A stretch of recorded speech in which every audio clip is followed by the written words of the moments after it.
Question number 5. What does the process of home purchase look like in New Jersey? What's the typical timeline? What does it involve? What can we expect on the way to the closing table?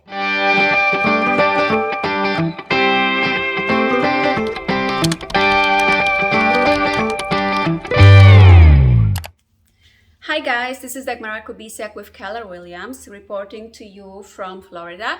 However, the area I cover as a real estate agent is New Jersey and New Jersey only. Let's talk about most important steps, stages, timeline, and obstacles that we might meet when purchasing a home in New Jersey. Explaining the whole process to my clients is actually one of my favorite things to do. Not only because I meet my clients face to face for the first time and I have a chance to talk to them, but I always like to meet with them for an hour and a half, up to 2 hours, and explain the stages, the steps, the timeline, and possible obstacles on the way to the closing table. It's so-called buyer's consultation, and it's completely complimentary, so there's nothing to be afraid of.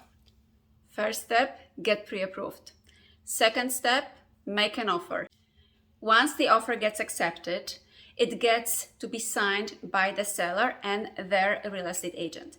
And this so-called fully signed contract goes to both attorneys. Both buyer and seller have their own respective attorneys.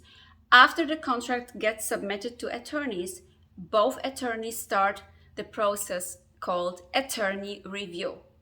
What does it mean, attorney review?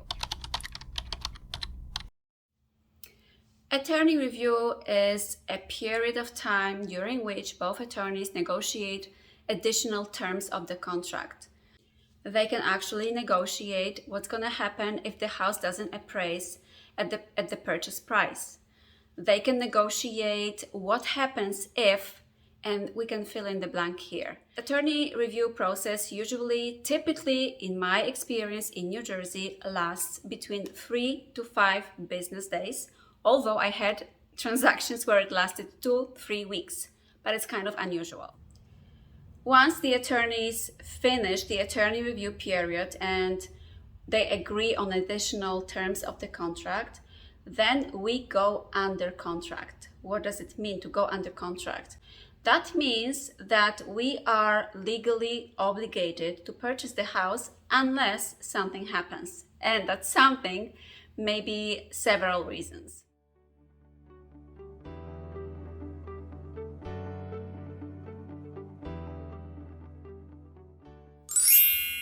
Once we are under contract, right after we go under contract, after the attorney review period is done, we have typically between 10 to 14 days as buyers to perform all the inspections in the world. So we have like 14 days to bring our electrician, the home inspector. If there is a septic, we have to inspect the septic system. When there is a well, I always advise my clients to inspect the well as well. So we have this window of between 10 to 14 days typically to do that. Inspections are crucial because we have to check what we are buying, right? So usually when there is a condo or it's a single family home with no septic system, no well, it's only one inspector, typically a home inspector, comes and checks out the house. However, if we know that there are some additional problems with the foundation or electrical system, we can, during that inspection period, we can bring as many people as we want to check anything in the house. That's the buyer's right to do so. During the whole transaction period in New Jersey, there are 3 crucial moments where the transaction might go south. What are they? The first is actually attorney review. Once the offer gets accepted and the attorneys are negotiating additional terms of the contract, let's say they don't agree on some aspects of the contract, or one side, let's say the buyer, proposes something that the seller cannot or doesn't want to accept, then the deal falls through because they cannot agree on those additional terms. The second important moment during the transaction in New Jersey where the transaction can fall through is actually after the inspection report comes back. Why? Let's imagine the inspection report comes back and there are so many things to be fixed. The electrical system is fault, the plumbing system is to be replaced, there is a structural problem with the foundation of the house. And let's imagine, just for the purpose of an example, that the buyer is requesting the seller to give him credit for all those things to be fixed. And the seller says, no, I'm not going to give you anything, I'm not going to repair anything. What then? Then the buyer has the right to walk away from the transaction. And that's actually the second moment during the transaction in New Jersey where we can lose the deal because the buyer and the seller cannot agree on the terms on the post-inspection report. In those instances where actually they agree on something, let's say the seller agrees to give some credit back to the buyer for repairs, or the buyer is so happy with the house, there is nothing wrong with it, and there is no request from the buyer to the seller after the inspection report comes back, then we move on to the next stage. Usually, typically, sometime between the inspection and the closing table, we have another huge moment in a New Jersey real estate transaction, which is appraisal.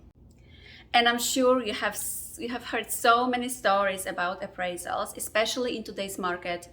In seller's market, like we have right now, when people are bidding over the asking price and they are bidding the prices up and up and up, and then let's say they end up with $50,000 above asking price.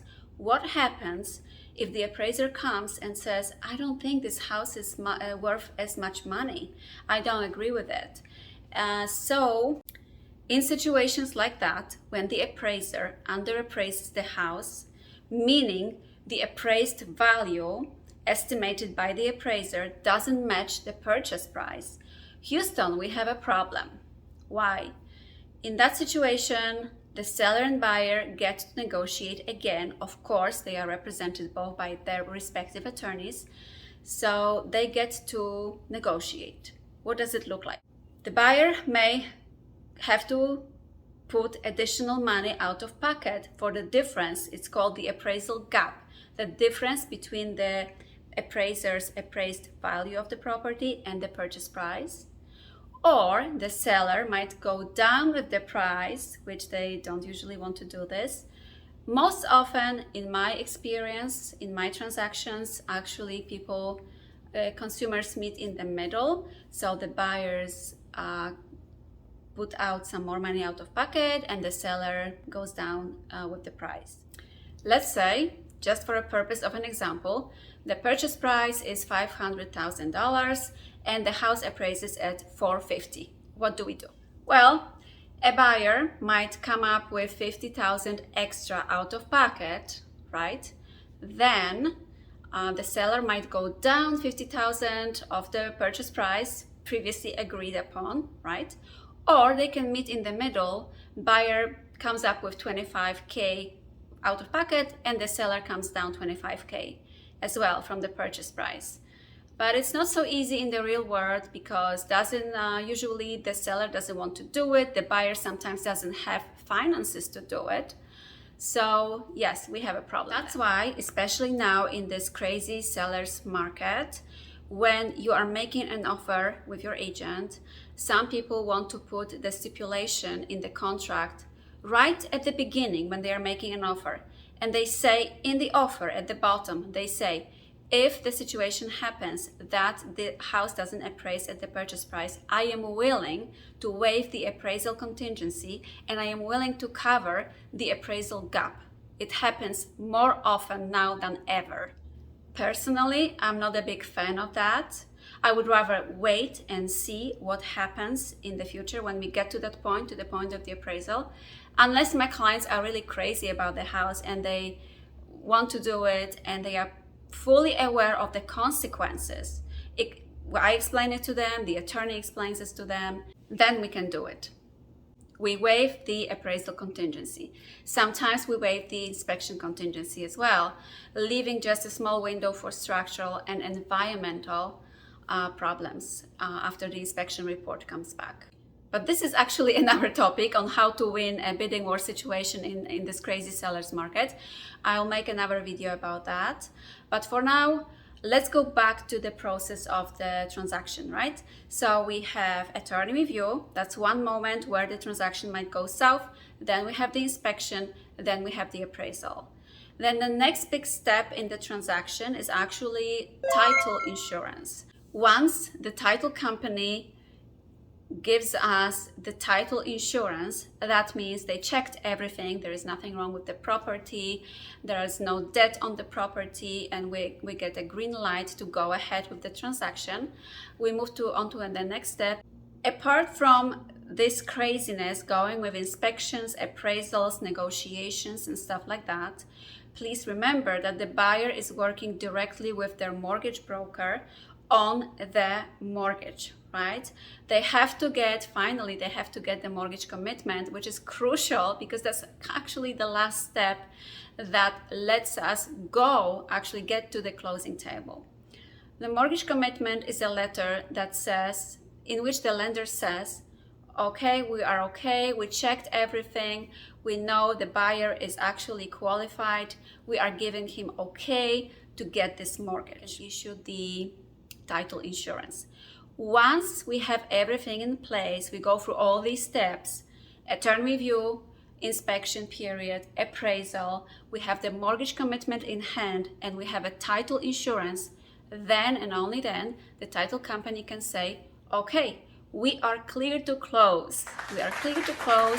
Let's gather all the numbers, let's count everything, and then we can do the closing. Usually, typically after 3 days from the day we get clear to close from the title company.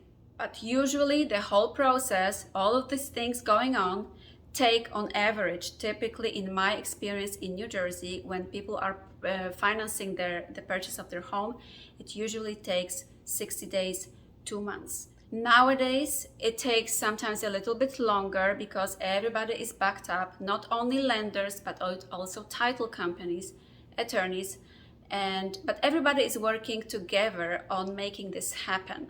So we are in strict communication with the attorneys, with the lender, with the title company, and everybody is trying to make this happen for you guys. So just, remember, it's a very complicated and emotional process. Buying a home nowadays, especially in this crazy seller's market, when there is so much competition, but let's say your offer gets accepted, it doesn't mean that you should be celebrating, right? Because anything can happen on the way. You can disagree with the seller on post-inspection terms. You can not get into agreement on the appraised value. So anything can happen. Once you get clear to close from the title company, I think that's actually one of the best days during the transaction, because that means the title company is ready. They just need to do the final numbers, and then we head to the closing table.